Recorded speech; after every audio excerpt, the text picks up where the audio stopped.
Setelah kematian Sarah, Jamal belum bisa mengatasi kesedihan hingga tak bisa beraktivitas lagi. Meja resepsionis yang dibiarkan kosong membuat suasana hotel terasa semakin sunyi. Mustafa berinisiatif mencari cara jitu untuk melenyapkan kutukan di kamar 207. Semua penyewa kamar terpaksa dipindahkan ke hotel lain agar tak kembali merenggut korban nyawa. Rencana apa yang sudah disiapkan Mustafa? Berikut ceritanya.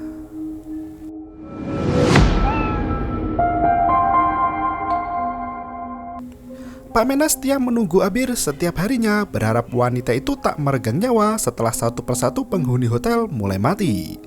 Sementara Michael masih bertahan di kamarnya dan mengumpulkan semua potongan berita koran yang mengabarkan kasus pembunuhan di hotelnya. Kematian Sarah yang baru bekerja beberapa bulan di Hotel Luna mengundang banyak tanda tanya dari awak media.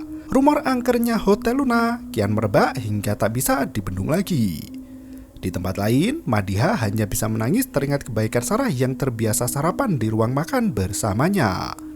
Mustafa ikut merasa kehilangan setelah meja resepsionis dibiarkan kosong beberapa hari. Setelah menjenguk Abir di ICU, Pak Mena melangkah pergi untuk kembali bekerja menggantikan resepsionis. Hantu wanita penunggu kamar sudah menantikan hari itu untuk mengakhiri semua penderitaan di sana. Lukisan di dinding kamar 207 menunjukkan sosok Jamal yang duduk termenung di kamarnya. Tak berselang lama, seorang pemuda datang untuk menyewa kamar hotel dengan pemandangan laut lepas. Pemuda itu memiliki aksen yang berbeda, tak seperti orang Mesir pada umumnya. Ternyata, pria bernama Salim Abdul Halawani itu datang dari Saudi Arabia untuk melanjutkan studi di Mesir. Ia mengucapkan salam pada Pak Mena dan dijawab dengan Waalaikumsalam.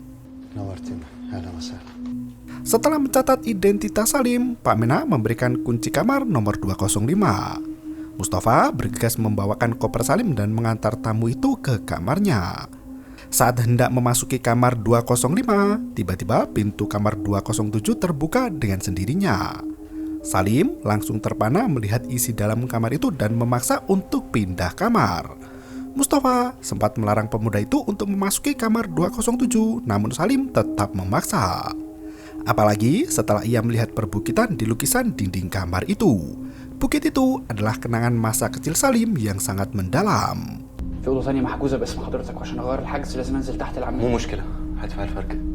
Mustafa bergegas turun dan memberitahu Pak Mena tentang apa yang terjadi.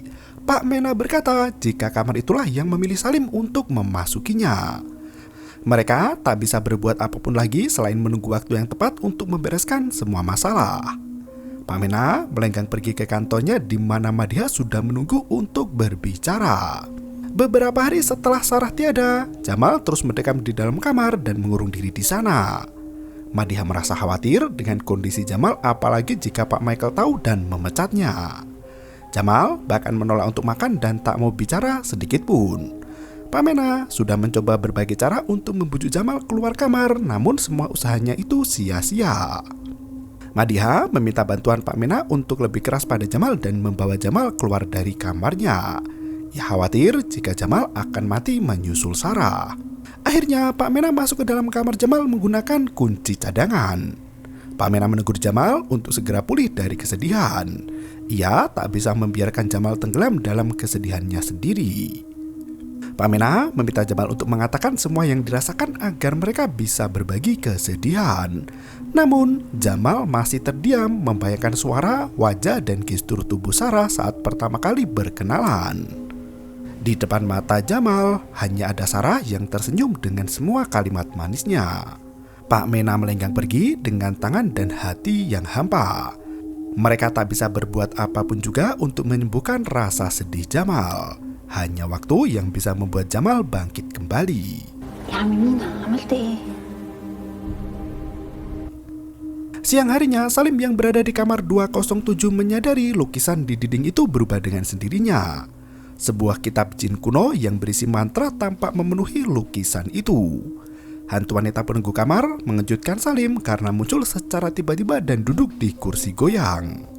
Hantu itu berkata jika ia sengaja mengundang Salim untuk datang ke kediamannya. Hantu itu menegaskan waktu pembalasan untuk Salim akan segera tiba. Ia meminta Salim untuk melihat ke arah lukisan itu lagi di mana Salim sedang dikejar polisi di depan menara Big Ben London. Hantu wanita itu menghilang dan membuat Salim ketakutan sendiri. Di tempat lain, Pak Michael yang bersantai di kamarnya ditemui oleh sosok hantu wanita penunggu kamar 207. Hantu itu memperingatkan Michael untuk segera pergi karena malam nanti akan jadi yang terakhir. Michael hanya memiliki sekali kesempatan dalam hidupnya untuk kabur dari hotel itu dan terbebas dari segala permasalahan hidup. Mustafa turut bersedih dengan kejadian yang menimpa Sarah dan Jamal. Ia mengajak Madiha untuk menghadap ke kantor Pak Mena. Mustafa bersikeras hendak membakar ruang 207 untuk menyingkirkan segala kutukan yang terjadi di sana. Pak Mena sampai geleng kepala mendengar ide gila yang diutarakan Mustafa.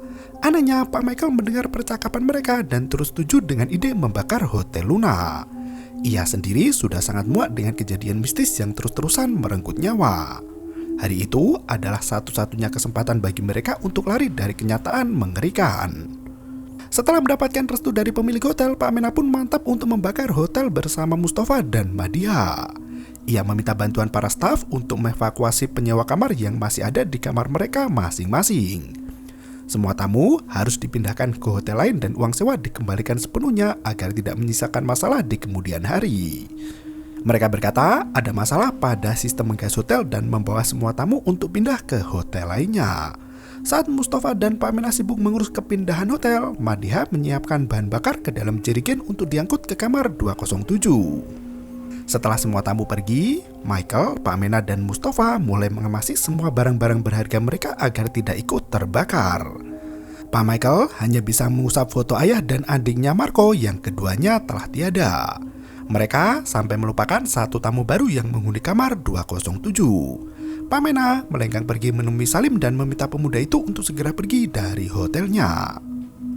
Salim yang sibuk memperhatikan lukisan di dinding kamar itu mengungkapkan jika ia sudah bertemu dengan hantu wanita penunggu kamar.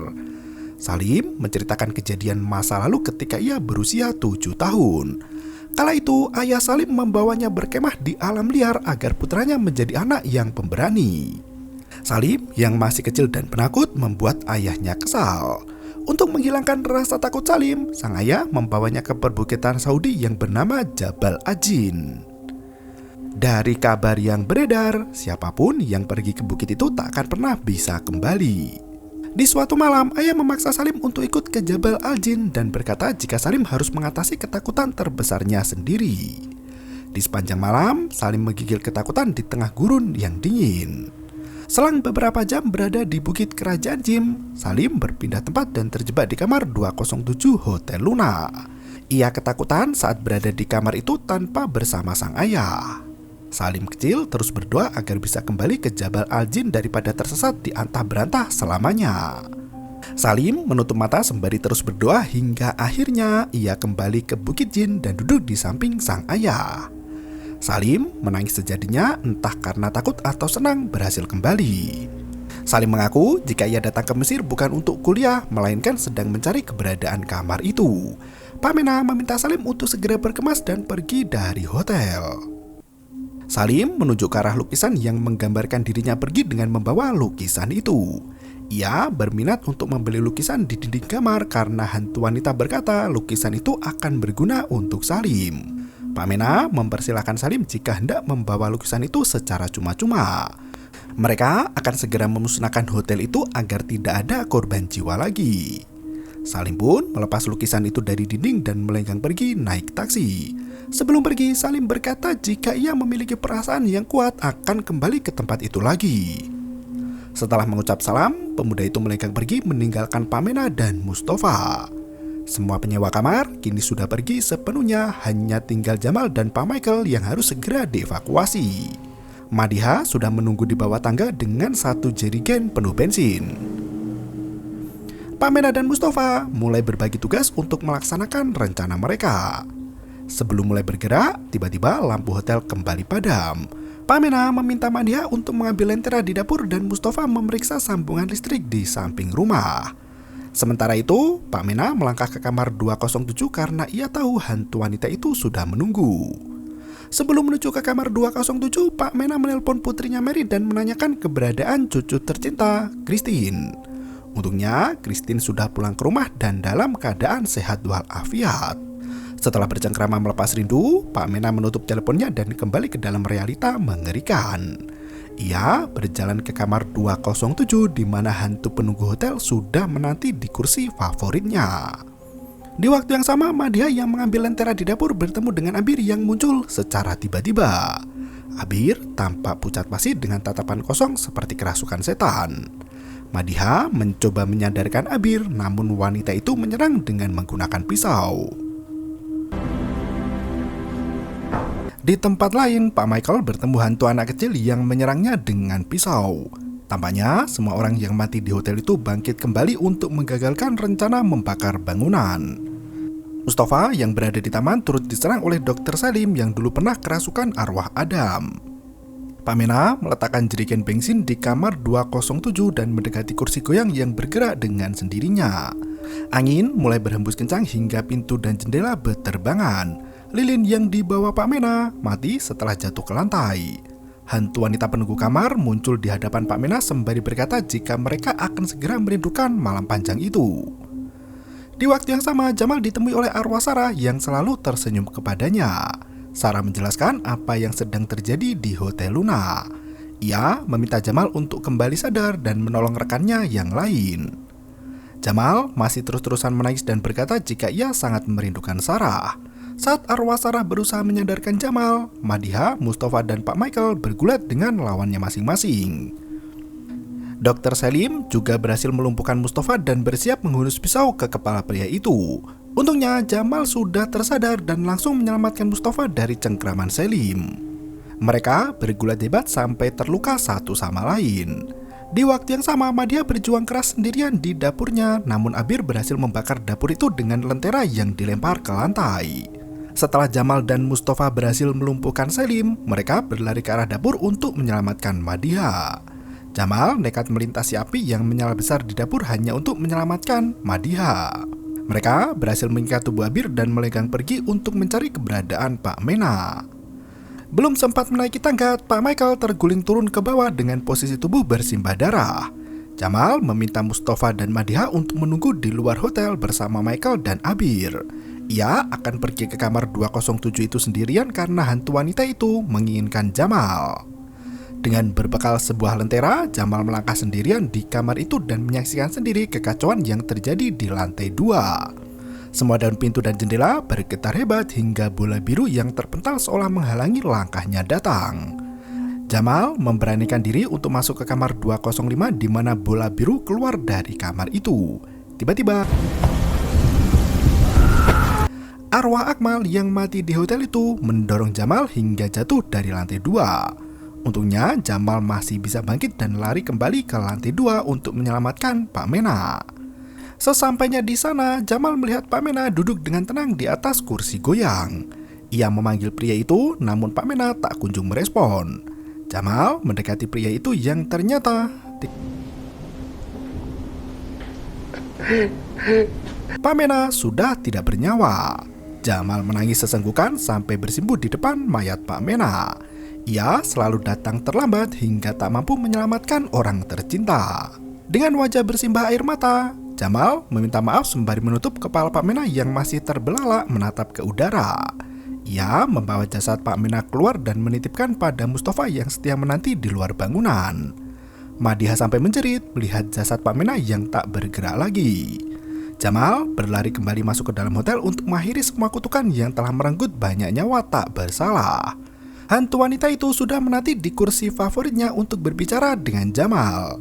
Ia menegaskan jika Jamal sebenarnya sudah ditunjukkan dengan kenyataan yang terjadi. Saat hantu jurnalis Jamal melakukan investigasi di kamar itu, hantu wanita meletakkan tangannya ke kening Jamal untuk menunjukkan yang sebenarnya terjadi. Naas, Jamal tak kuat mengetahui kenyataan itu hingga otaknya memerintahkan untuk melupakan semua yang diketahui. Hantu wanita itu memaksa Jamal untuk merasakan dan mengingat kembali semua kepedihan dalam hidupnya. Jamal dibawa mengarungi masa lalu saat ia terjatuh dari jendela kamarnya sendiri. Jamal seolah kembali ke masa kecil dan melihat reaksi ayah ibunya yang kecewa karena Jamal tidak mati setelah jatuh dari jendela. Hantu itu menegaskan jika Jamal harus menanggung semua akibat dari kejahatan yang tidak pernah ia lakukan. Hantu itu turut menangis mendengar kata-kata ayah Jamal yang menyalahkan Jamal atas semua yang terjadi. Jamal terpaksa hidup dengan ayah yang membenci anaknya sendiri selama puluhan tahun lamanya.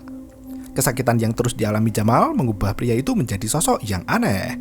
Setelah menikahi Sausan, Jamal bertingkah gila dan mencoret dinding rumahnya dengan angka 207. Sausan muak melihat tingkah Jamal dan menuduhnya berselingkuh.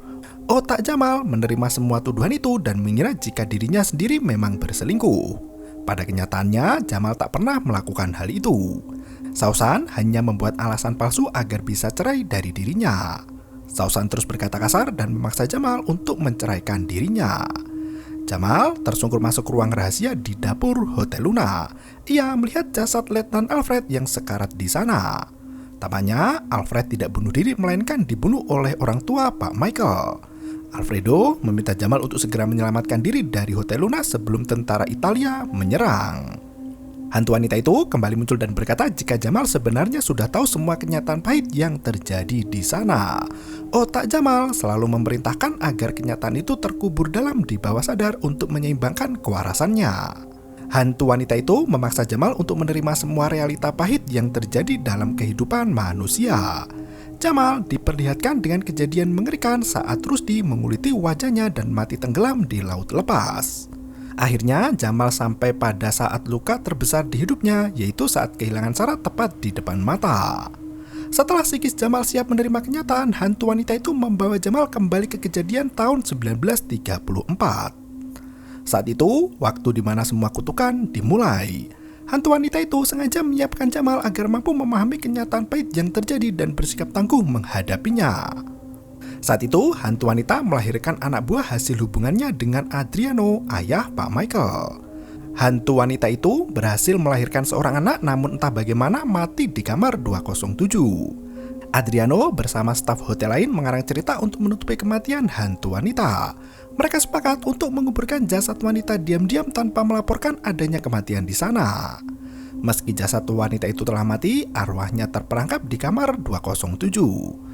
Anak yang dilahirkan hantu wanita itu diadopsi oleh seorang karyawan hotel bernama Said Muhammad Al-Shawaf. Pegawai hotel yang bernama Said adalah ayah angkat dari anak kandung si hantu wanita yang berakhir dengan nama Jamal Said Al-Shawaf. Jamal Said Al-Shawaf. Setelah mereka menguburkan jasad hantu wanita dan membawa bayi itu pulang ke rumah, Said mulai menyadari akan datang teror mistis. Hantu wanita itu bangkit untuk membalaskan dendamnya pada semua orang yang terlibat di kejadian tahun 1934. Hal buruk terus meneror keluarga Said hingga mereka ketakutan melihat pembalasan dendam si hantu wanita. Said berusaha membunuh Jamal dengan melempar anak itu dari jendela. Naasnya Jamal belum mati dan dinyatakan hidup kembali oleh dokter yang merawatnya. Hantu wanita itu menegaskan jika ia adalah ibu kandung Jamal yang mati di kamar 207. Pak Mena dan Sarah termasuk ke dalam daftar orang yang terlibat di kejadian malam tahun 1934. Semua orang yang mati di kamar itu adalah akibat dari pembalasan dendam termasuk Rusdi, Marco, dan jurnalis Hasan. Selama ini, Jamal adalah alasan dibalik teror dan kutukan yang terus menghampiri demi menuntaskan dendam ibu tercinta. Jamal tak terima dengan kenyataan pahit itu dan emosinya meledak murka hingga tak bisa berpikir jernih lagi. Ia menuangkan bensin ke lantai dan membakar kamar itu hingga api merambat cepat ke seluruh ruangan. Hantu wanita itu duduk dengan tenang sembari berkata jika semua akan kembali seperti semula. Jamal berusaha pergi melalui pintu namun sayangnya pintu kamar 207 tak bisa dibuka. Mustafa dan Madia bisa menyaksikan dari bawah kobaran api yang melahap kamar 207. Khawatir dengan nasib Jamal, Mustafa berlari ke lantai 2 untuk menyelamatkannya. Kepulan asap yang memenuhi lorong membuat pria itu kesulitan bernafas dan pandangannya tertutup kabut tebal. Hantu wanita itu menegaskan Jamal tak akan pernah bisa keluar dari kamar 207. Lihat kobaran api yang makin membara, Jamal mulai putus asa dan duduk di kursi kamar. Hantu wanita meminta Jamal untuk bersikap dewasa dan merubah semua jalan cerita begitu awal kehidupan bermula kembali. Api berkobar semakin tinggi hingga kegelapan membawa Jamal mundur ke tahun 1934. Kala itu, Hotel Luna tampak tenang seperti biasanya. Adriano mendengarkan lagu favorit di gramofon sementara staf lain sibuk menyiapkan ruangan. Jamal terbangun di dalam kamar 207 tanpa ada lukisan di dindingnya. Semua tampak utuh seperti sedia kala, bahkan tirai di sana tak ada bekas noda terbakar. Jamal berlari keluar dari kamar begitu mendengar suara bola yang dimainkan. Ternyata seorang anak kecil memainkan bola biru tepat di lorong lantai 2. Hantu wanita keluar dari kamarnya dan menghampiri anak kecil bernama Michael. Ternyata Jamal kembali ke masa lalu di mana ibu kandungnya sendiri masih hidup dan tinggal di sana. Ia hanya bisa terperangah melihat ibu kandungnya menemani Michael bermain. Seketika itu, pintu kamar 207 tertutup dan film pun berakhir. Ending dari season 1 ini masih menyisakan berjuta misteri yang sengaja disiapkan untuk season kedua. Meski Jamal sudah mengetahui asal-usul sosok hantu wanita, namun nama asli hantu itu masih dirahasiakan. Bahkan hubungan si hantu wanita dengan ayah Pak Michael masih belum terungkap juga. Besar kemungkinan ada perselingkuhan yang terjadi di antara mereka yang berakibat pada hilangnya nyawa. Di akhir cerita, pemuda bernama Salim membawa lukisan itu pergi entah apa yang akan terjadi padanya. Salim diduga kuat menyimpan rahasia besar yang berakibat pada bangkitnya arwah si hantu wanita. Letnan Alfredo yang mati di ruang rahasia hotel ternyata bukan bunuh diri, melainkan dibunuh oleh tentara Italia setelah Adriano melaporkan keberadaannya. Pengkhianatan seorang sahabat selalu membawa keterpurukan yang paling parah. Letnan Alfredo diduga kuat sebagai ayah kandung Jamal yang menikah dengan gadis pribumi, ibu kandung Jamal sendiri. Namun, ada hubungan apa di antara ibu Jamal dengan Michael? Nantikan di season selanjutnya. Terima kasih dan sampai jumpa. Yo, bermau itu ketara.